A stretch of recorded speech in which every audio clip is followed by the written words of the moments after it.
Profesor, si está hablando no se le escucha.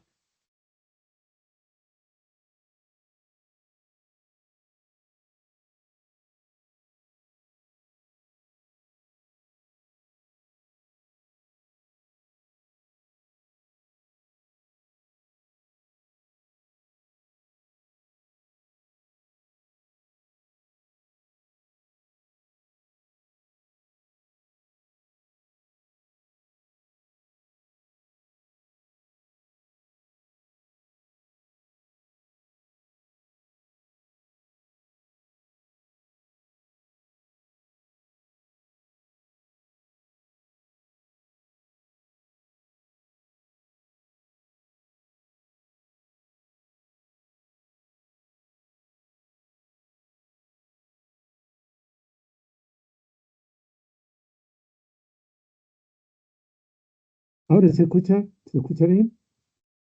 Ahora Ahora sí. sí, Sí, profesor. profesor, ahora sí. Profesor, Se ahora le sí. escucha. Gracias, gracias. Muchas gracias, chicos. Muchas gracias, chicas. Bien. Sí, acá a veces se apaga para... Bien, por eso prefiero priorizar el audio a la imagen, ¿no? Ya.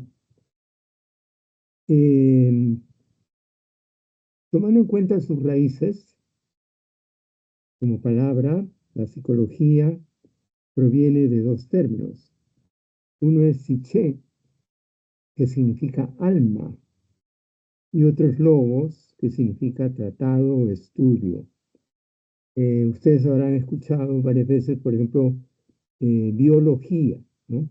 Biología, logos. Siempre logos significa tratado, estudio. Por ejemplo, biología, bio, eh, vida, ¿no? Estudio de la vida, estudio de los seres vivos. Entonces, siempre logos significa tratado. Y el término psiche es algo, porque en ese entonces no sabían cómo denominarlo a los fenómenos como por ejemplo el tener conciencia, el soñar, etcétera, etcétera, ¿no? Entonces, tenemos este origen, pero esto va a cambiar.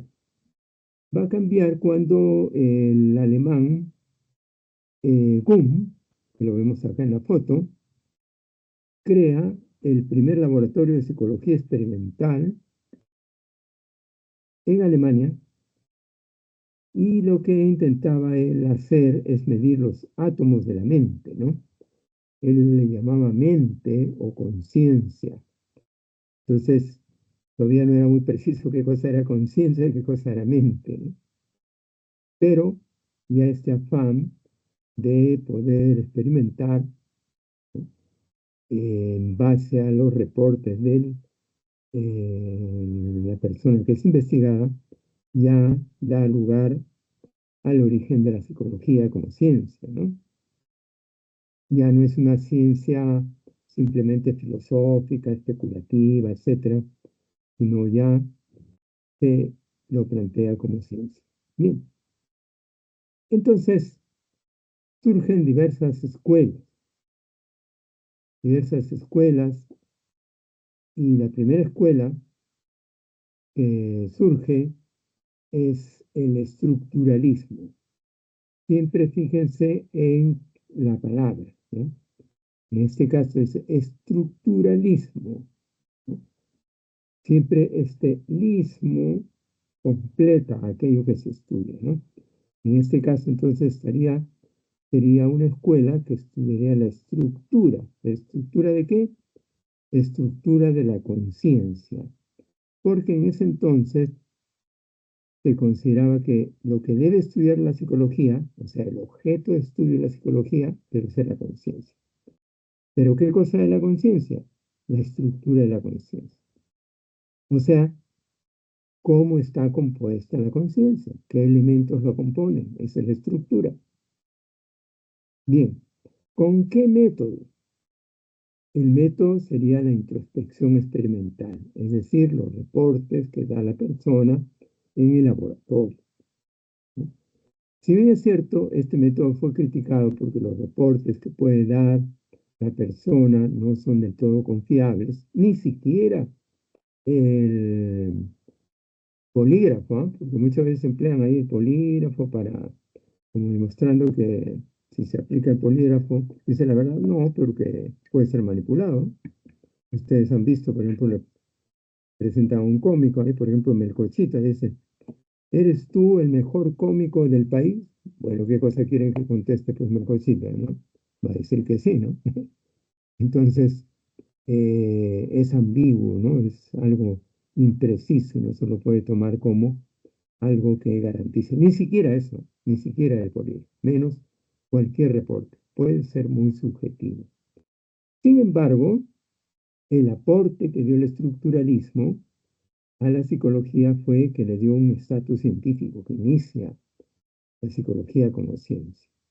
Ahí vemos unos principales exponentes en Estados Unidos, que es Titchener, ¿no? Bien, pasamos entonces a otra escuela. Ya había surgido el estructuralismo y surge en Estados Unidos el funcionalismo. Funcionalismo. O sea, ¿qué cosa estudia? La función. ¿La función de qué? De la conciencia, ¿no? ¿Qué funciones Profesor, tendría la disculpe que lo conciencia? interrumpa, se escucha Dime, bajito. escucha abajo. Sí, Ya, El audio no se capta bien. ya. Voy a utilizar otro método, ¿ya? Para que se escuche mejor. A ver, acá hay otro método que sé que con esto se escucha mucho mejor. Pero tengo que evitar el eco, porque va a crear eco.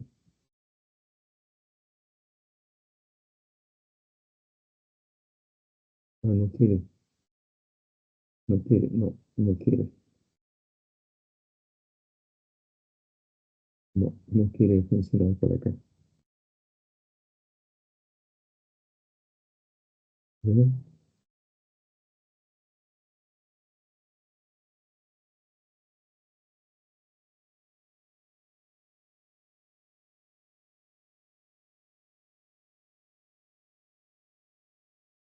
No, no quiere funcionar. Vamos a ver entonces, poner a ver lo máximo, ¿ya? ¿Se escucha ahora mejor? ¿Se escucha Sigue mejor? igual, profesor. Sigue igual. Uy, vamos a tener que ponerle al celular el Teams. Si fuera otra cosa, el celular podría funcionar, pero no funciona acá. Ya le hemos puesto el máximo, está con 100, pero no funciona acá. Vamos a ver.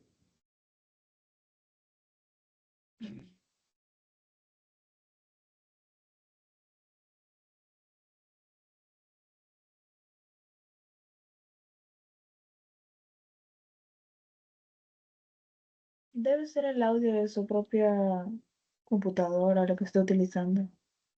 Sí, sí, Siga con su clase porque nomás. sí le he puesto al máximo, pero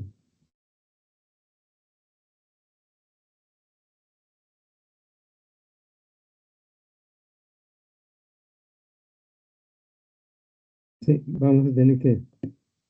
Ya, entonces,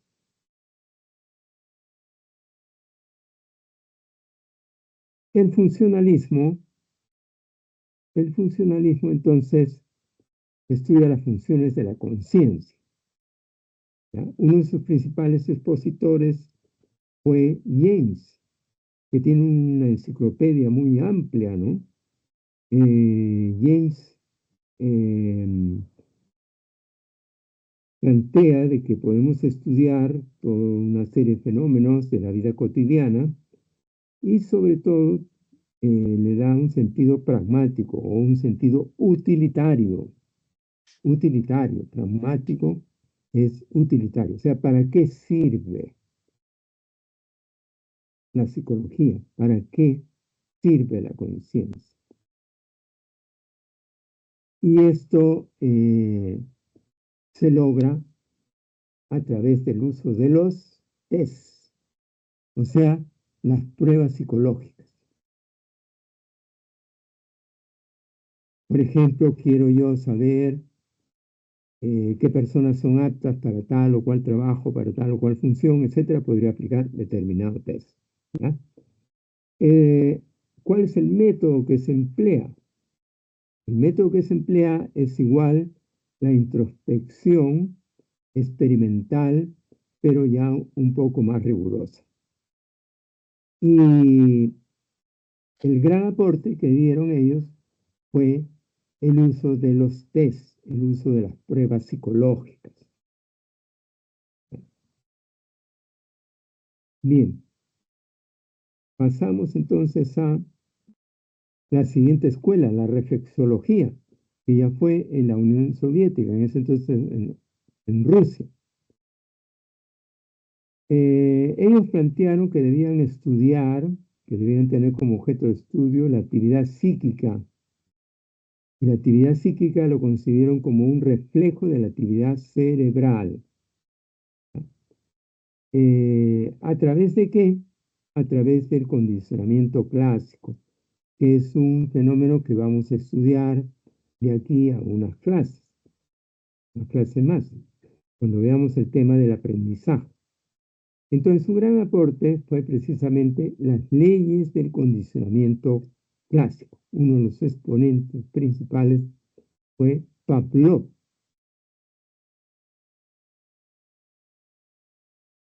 Y luego regresamos a Estados Unidos con Watson, que fue uno de los principales expositores, ¿no?, y exponentes de otra escuela que es el conductismo. El conductismo, ¿no?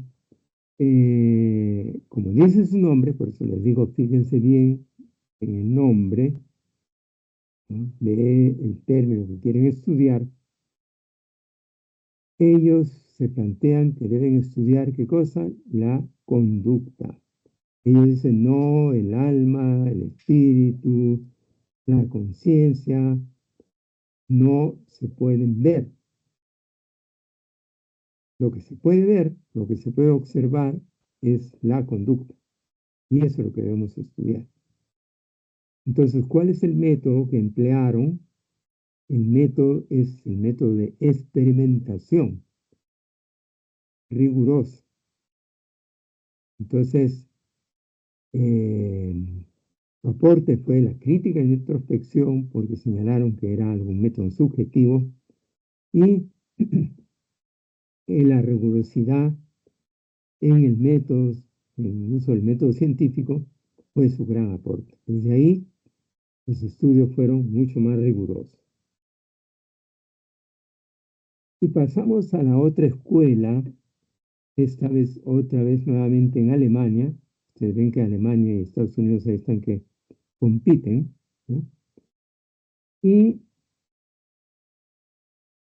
es la Gestalt. Uno de sus exponentes principales es Kuller. Kuller había estudiado con diferentes animales, entre ellos monos, y vio que los monos resolvían algunos problemas cuando cambiaban su manera de percibir el ambiente. Entonces, él dijo, no, lo que realmente explica la psicología es la percepción. La percepción es lo que debemos estudiar. Y el gran aporte, ¿no?, entonces, de la Gestalt fue justamente las leyes de la percepción. Lo vamos a estudiar cuando veamos el capítulo de percepción. ¿ya? Ahí vamos a ver que nosotros no percibimos de cualquier manera. El ser humano tiene leyes que rigen su percepción. Pero también hay otro aporte, que es el aprendizaje por insight. ¿Y qué cosa es el insight? El insight es un aprendizaje súbito, es un descubrimiento súbito. Tú quieres resolver un problema y de repente resuelves, llegas a la solución de ese problema, ¿no? Relacionando los hechos que están presentes. Por ejemplo, tú estás viendo una película y dices, bueno, ¿quién será el asesino? A ver, este no será, este tampoco, esta ya la tengo. La tengo. Este es el asesino. Igual hace la policía, por ejemplo, descarta coartadas, etcétera, y descubre quién es el asesino, ¿no? Igual también cuando tú quieres resolver un test, una prueba, y descartas alternativas y llegas a comprender cuál es la solución.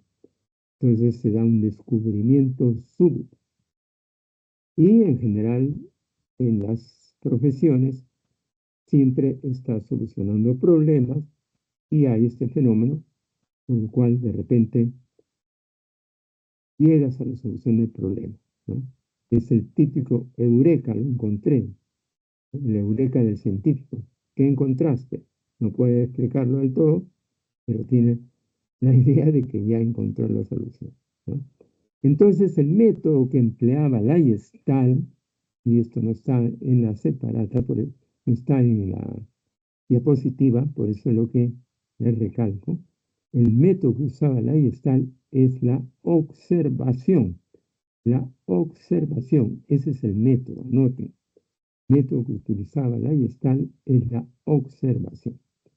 Observando se llega a percibir, observando se llega al insight.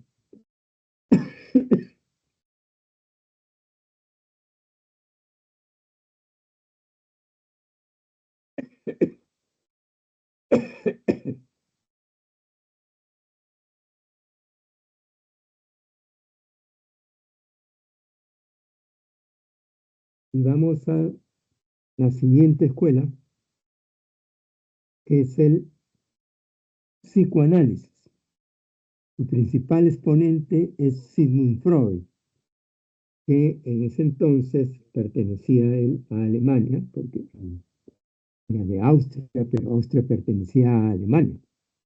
Y él dice, no, la conciencia, ¿no?, los otros elementos son incorrectos. Lo que realmente determina es el inconsciente. ¿Cuál es el método para descifrar el inconsciente? Las asociaciones libres. Se deja que una persona hable y va a haber un hermeneuta, o sea, un especialista en decodificar el lenguaje, en interpretar el lenguaje, que va a determinar cuál es el inconsciente que está detrás, cuál es aquellos aspectos no revelados. Entonces, el gran aporte del psicoanálisis fue que creó la psicoterapia, que con ellos se inició la psicoterapia. Pero pasado toda esta etapa de las escuelas psicológicas, después de tiempo se vio que cada una tenía sus limitaciones, cada una había dado sus aportes, pero pasó el tiempo de las escuelas psicológicas. Ya después ya no se hablaba de escuelas psicológicas, sino de enfoque psicológico. Pues acá tenemos el título, enfoque psicológico.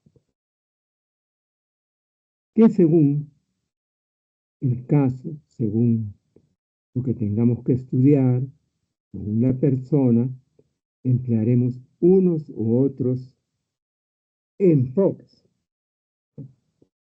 Entonces tenemos el primer enfoque, que es el psicodinámico.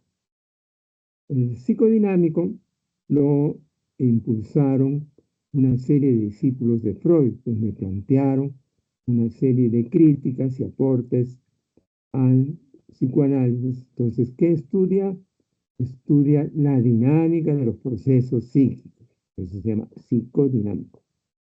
Entonces, va a estudiar los impulsos y conflictos que son inconscientes. Por ejemplo, ustedes tienen de que una universidad prestigiosa, no es San Marcos, pero es igualmente prestigiosa, una joven que era muy bonita, era muy extrovertida, que sabía cantar, que era muy popular, que tenía muchos amigos, etcétera, etcétera, y que era muy tranquila, comete un horrible crimen, mata a su madre de muchas puñaladas. ¿Cómo es posible que se dé esto?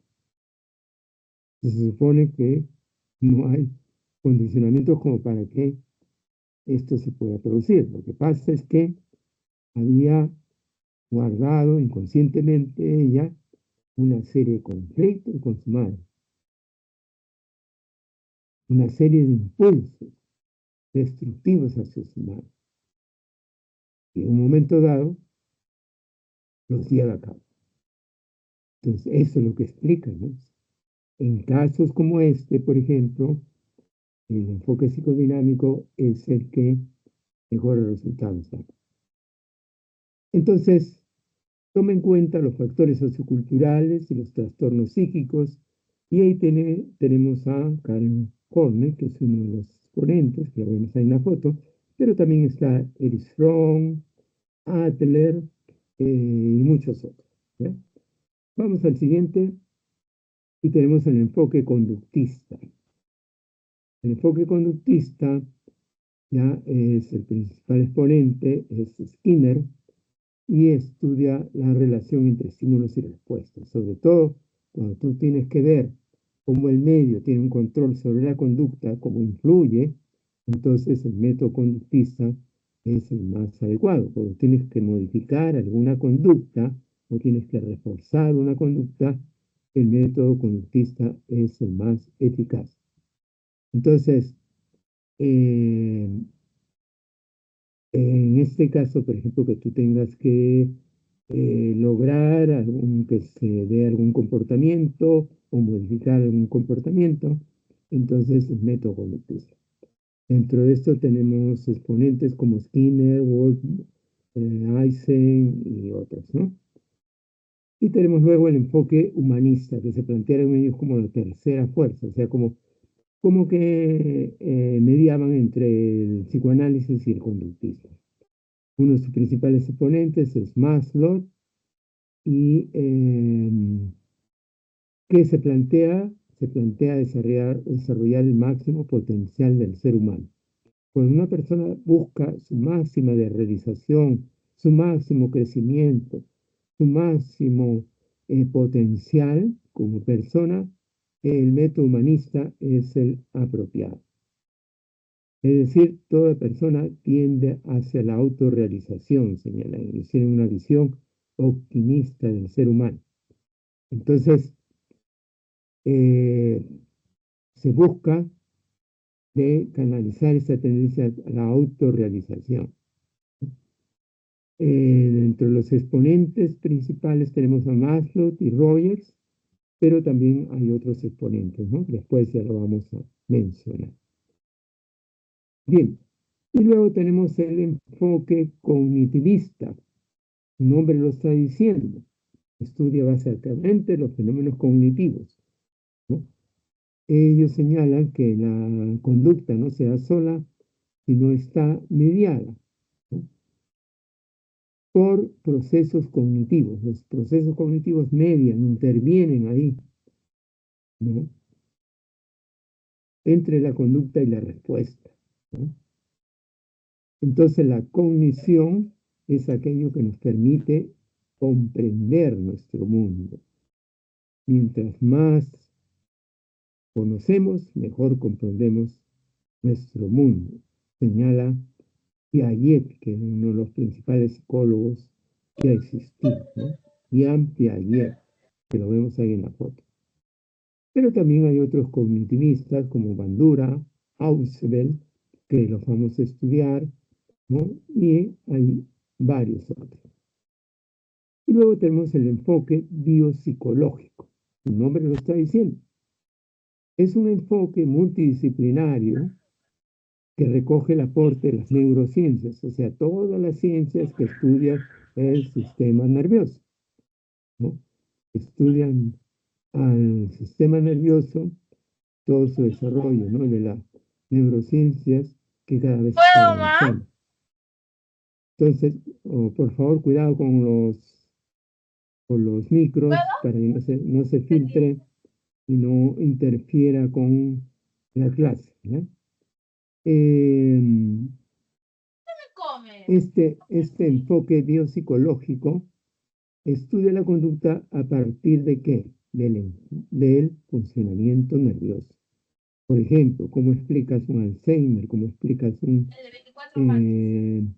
Parkinson? ¿Cómo explicas un aneurisma, etcétera, etcétera, ¿no? Eh, por el estudio del sistema nervioso, entonces con este enfoque biopsicológico. Los otros estudios no son tan efectivos.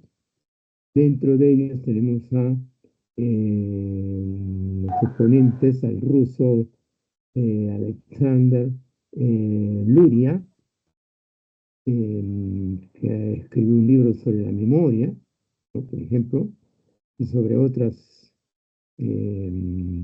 temas cognitivos, Macmillan, Candel y otros expositores. Bien, la definición entonces actual de la psicología después de todos estos desarrollos históricos es de que es una ciencia que estudia el comportamiento, pero también estudia los procesos mentales. Entonces, sería una ciencia que estudia los procesos mentales, tanto conscientes como inconscientes, y estudia el comportamiento. Esa es la definición actual de psicología. ¿Cuáles son las áreas que tiene la psicología? Hay básicamente dos áreas. Un área básica, que es básicamente teórica, ¿ya? En donde se investiga y se produce conocimientos nuevos para dar fundamentos de los procesos psicológicos básicos, o sea, explicar cómo es la memoria, cómo es el aprendizaje, cómo es la personalidad, etc., ¿no? Y tenemos luego la otra área que es la psicología aplicada, donde los conocimientos de la psicología básica se aplican a diferentes contextos cotidianos o patológicos, ¿no? Se aplican a uno, otro campo, a diferentes áreas de la vida. Bien, ¿cuáles son las especialidades que tiene la psicología? Las especialidades son muchas, pero en el Perú, básicamente, tenemos la psicología clínica, que ustedes lo ven a los psicólogos clínicos en los hospitales, centros de salud, centros comunitarios, etcétera, etcétera, ¿no? Y hacen diagnóstico, tratamiento de desórdenes, tanto conductuales como emocionales. Luego tienes a la especialidad educativa, que trata de utilizar, de que el proceso de enseñanza-aprendizaje sea el más elevado, ¿no? Y lo tienes a estos psicólogos en los colegios, en los centros preuniversitarios, en todos los centros educativos. Y luego tienes la psicología organizacional, que busca que haya un buen funcionamiento de las organizaciones, o sea, se hace una selección del personal, una motivación de los trabajadores, una capacitación, un buen clima organizacional. Lo encuentras en las diferentes organizaciones, empresas. Y por último, la especialidad social, social, donde se hace proyectos de prevención y promoción de grupos sociales. Por ejemplo, se puede prevenir el abuso sexual, se puede prevenir la violencia, se puede prevenir diferentes problemáticas sociales, ¿no? Entonces, estas son las 4 áreas más desarrolladas en el Perú. Las otras todavía están poco desarrolladas. Sin embargo, poco a poco están desarrollando, están avanzando, como la psicología forense, por ejemplo, que es parte de la psicología jurídica, que ve sobre todo casos, por ejemplo, de violencia familiar, de abuso infantil, etcétera, y tiene que investigarse tanto al agresor como a la víctima, ¿no? Entonces, ahí está, hay todo un campo. Por ejemplo, esta psicología está avanzando un poquito en Perú, pero todavía no se constituye como ninguna de estas 4 áreas, ¿no? Entonces, ahí tenemos, por ejemplo, hay psicología del desarrollo, psicología de la pareja, de gerontología, que es para los adultos mayores, la forense que les mencioné, que es parte de la psicología jurídica, que comprende también a la criminológica, que comprende también a la penitenciaria, etcétera, la psicología del marketing, la publicidad, la deportiva, la psicología de la salud, ¿no? Son diferentes especialidades. En otros países hay como 32 especialidades. Bien, ¿cuáles son los métodos de investigación que utiliza la psicología? Los métodos son los no experimentales y los experimentales. Dentro de los no experimentales tenemos los estudios transversales, dentro de los cuales están los estudios exploratorios y los estudios descriptivos y los estudios correlacionales, ¿no? Exploratorios, descriptivos y correlacionales. Y los estudios longitudinales que se dan a lo largo del tiempo, ¿no? Entonces tiene que hacer todo un seguimiento para ver cómo cambian a lo largo del tiempo. Y luego tienen los estudios no experimentales. Entonces, dentro de los principales métodos que utiliza la psicología tenemos el método descriptivo. Su nombre lo está diciendo. Ellos observan las situaciones, los fenómenos, los sucesos en su ambiente natural. Esa es su ventaja. Van al ambiente natural. Por ejemplo, quieres investigar una barra brava, vas al Estadio Nacional. Quieres investigar, por ejemplo, sobre campesinos, vas a un campo, ¿no? A una zona rural. Entonces el investigador registra la observación y luego la describe. El ejemplo que se da acá, característica de la violencia familiar, puede ser en distintas ciudades, ¿no? El otro método es el método correlacional. Su nombre lo está diciendo, correlacional. Se relacionan conjuntamente, varían conjuntamente, sea que varíen en un sentido u otro, directo o inverso. Aquí entonces se examina la relación que hay entre 2 variables. En este caso, por ejemplo, las variables son ansiedad y rendimiento académico. ¿Habrá una relación entre estas 2 variables? Aquí no se ejerce ningún control sobre ninguna de estas variables, solamente se ve si hay una relación. Entonces, tú ves si hay una relación y ves que sí hay una relación. Como puedes ver que hay una relación entre inteligencia e ingresos a marcos. Pero ¿es causa-efecto? No es causa-efecto. ¿No? Simplemente es una relación. Hay otros factores que también pueden intervenir. Y luego tienes el método experimental. En el método experimental exploras la relación, pero determinando que algo es causa, ¿no?, de un fenómeno, o sea, la relación causa-efecto. Manipulas una variable o más variables en una muestra en particular. Entonces, formas un grupo experimental, ¿no?, y un grupo de control. En el primero, introduces una variable independiente, ¿no? Independiente. Entonces, la variable independiente influirá sobre la variable dependiente. La dependiente depende, ¿no?, de la otra variable. Por ejemplo, los efectos de una técnica de relajación, que sería la variable independiente, de relajación progresiva de Jacobson, en el nivel de ansiedad de los ingresantes a la Facultad de Psicología de San Marcos, ¿no? Entonces, vamos a ver. Hay efectos de esta variable independiente, que es la técnica de relajación de Jacobs, ¿no? ¿Tiene efectos en el nivel de ansiedad o no tiene efectos, ¿no? En estos ingresantes, en esta población. Entonces, en un grupo voy a aplicar la técnica y en el otro no voy a aplicar. ¿Por qué no aplico en el otro? Para ver si igualmente cambia. Si igualmente cambia, quiere decir que no es producto de la técnica, sino es producto del azar. Pero si en el grupo de control no cambia, pero sí en el grupo experimental cambia al usar la técnica, quiere decir que la técnica es causa de el efecto que sería la reducción de la ansiedad, ¿no?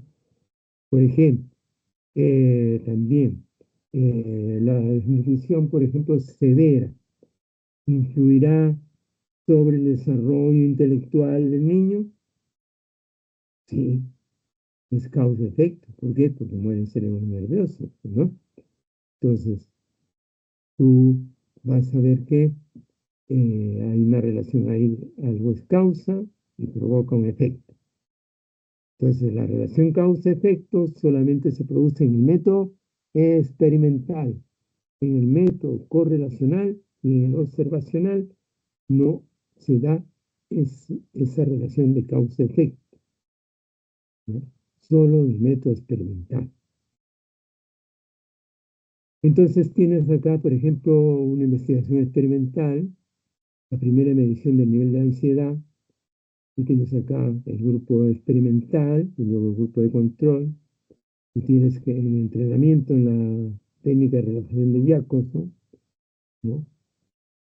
Se aplica en el grupo experimental, en el grupo de control no se aplica esta técnica, y en la segunda medición, ¿qué se obtiene? Se obtiene, por ejemplo, de que el nivel de ansiedad, eh, sí, ¿no? En ambos se ha dado, ¿no? Un cambio. Entonces, eh, ahí ustedes ven que en ambos se ha producido este cambio, sí, pese que en uno se aplicó y en el otro no se aplicó, ¿no? Entonces, eh, hay que ver si funciona o no funciona en este grupo experimental. ¿Qué podría haber pasado?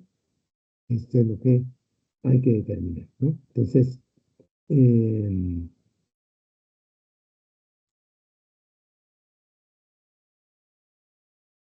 vamos a ver que ahora los ejercicios prácticos, ¿ya?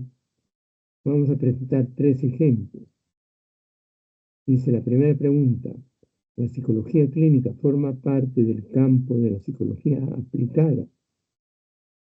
La psicología clínica forma parte del campo de la psicología aplicada, ¿ya? Con respecto con la psicología clínica, es correcto afirmar que la 1, la orientación vocacional es uno de los procedimientos típicos. La 2, está disociada del diagnóstico de trastornos emocionales. La 3, puede recurrir a más de un tipo de terapia conductual o emocional.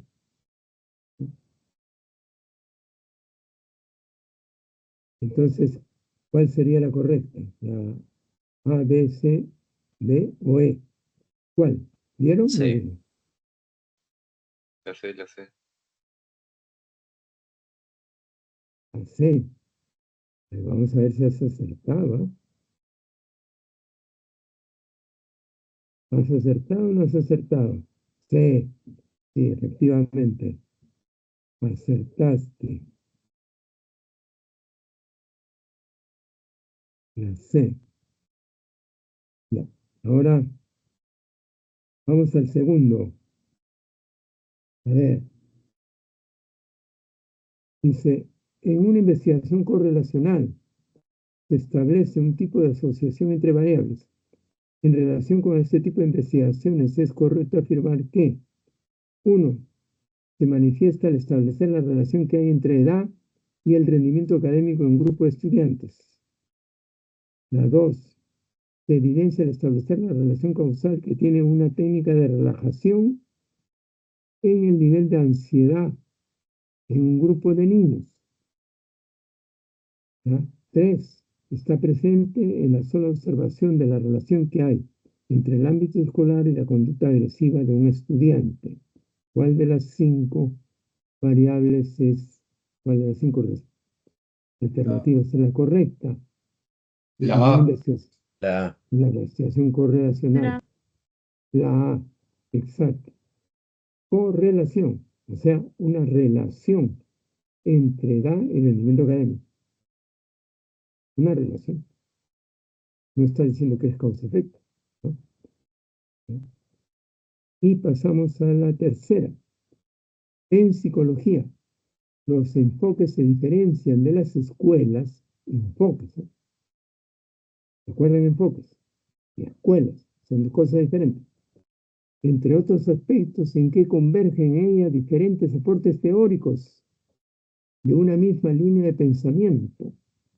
En relación con los enfoques psicológicos, es correcto afirmar que, uno, explicar la relación entre áreas específicas de la corteza cerebral y el comportamiento se da en el interior del enfoque biopsicológico, ¿no?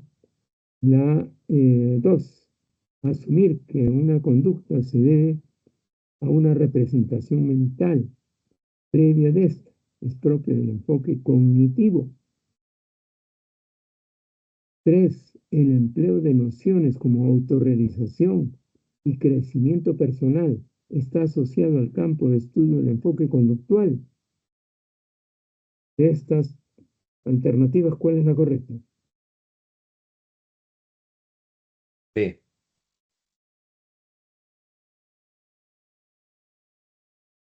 Has La A. acertado en parte. La La A. La A. La ¿Por qué? Miren, la autorrealización y crecimiento personal es propio del enfoque humanista, dijimos, ¿no? Humanista. ¿Eh? Humanista. Pero de que tú veas lo corteza cerebral, el comportamiento, eso es propio de lo psicológico. Y que tú pienses que la conducta es propia de una representación mental que tú tienes, o sea, por ejemplo, una creencia, un pensamiento, una cognición, etcétera, es propio del enfoque cognitivo, también es correcto. O sea, es la uno y la 2. Y tenemos por último las respuestas, ¿no?, diversas. Ya la 4 es la C, la 5 la D, no, la 6 es la C, la 7 la D, la 8 la A, la 9 la C y la 10 la D. Entonces tenemos que en la 4, en la 4 es la C, ¿no? Falso, falso, verdadero. Esa es la 4.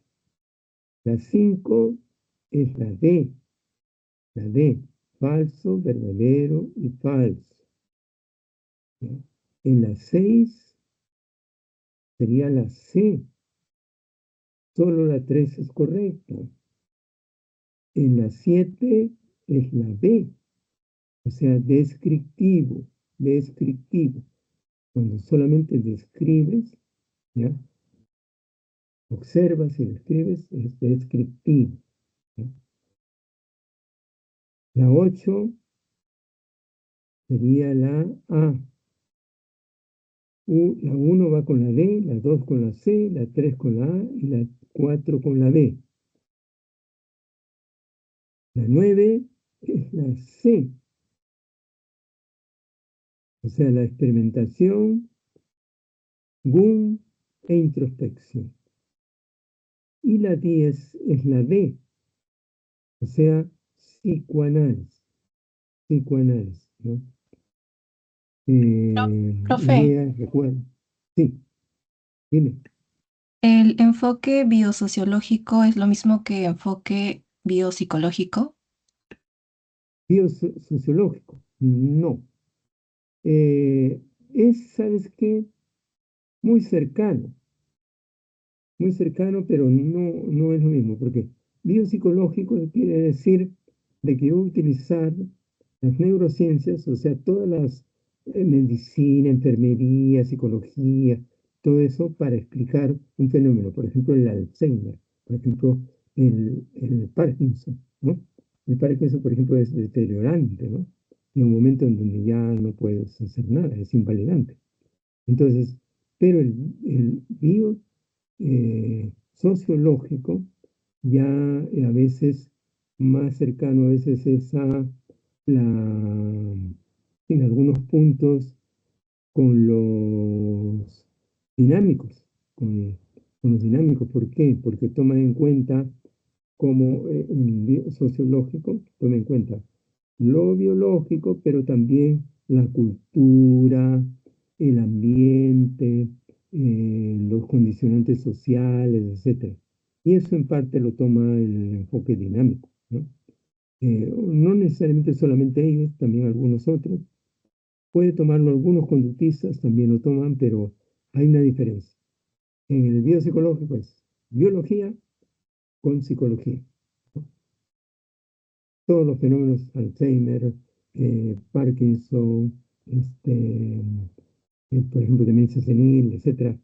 Y el biosociológico, por ejemplo, puede ser una sociopatía, psicopatía, un, este, problemas diversos que puede darse, ¿no? Por ejemplo, eh, una violación, una tendencia a la violación, por ejemplo, ¿no? Hay un personaje muy conocido, no digo quién, no quiero hablar de política, ¿no? Pero que le han puesto un diagnóstico, le pusieron una vez un diagnóstico de tendencia a la violación y le dijeron que vaya al psicólogo a tratarse. No les digo quién porque se arma un escándalo acá en la prensa. Pero ustedes saben quién es, ¿no? Eso es, por ejemplo, con un enfoque biosociológico. Muy buena pregunta, ¿eh? Bien, Gracias, profe. gracias por todo, y quedamos hasta la próxima.